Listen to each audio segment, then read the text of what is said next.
Here was little Karol Wojtyla, at that time being raised by his widowed father, living in an apartment owned by a Jewish couple in a town so atypical of Poland at that time, where the Jewish and Catholic people lived side by side, cared about one another. The kids went to school together, played together, went in one another's home.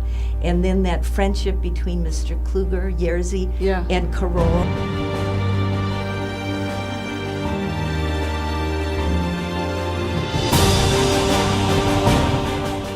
He survived the Holocaust. He survived the Holocaust and came back to Krakow. And he was married at the time. Yeah. And that's the time when the Pope became Archbishop of Krakow. And you know, that part, I think, is what really hooked me to this story.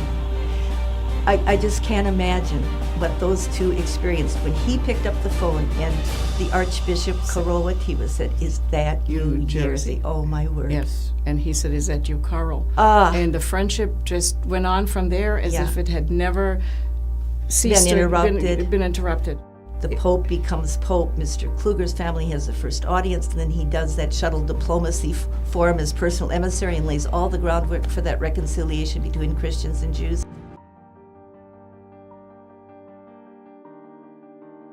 You've got to have the capacity to forgive, truly forgive, and go on. It gives life not only to the person you're forgiving, but certainly to oneself. Yeah.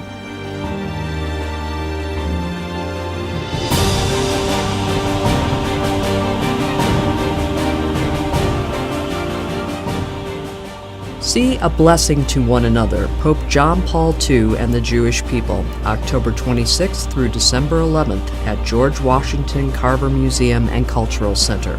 For more information, visit blessingprojectaz.org.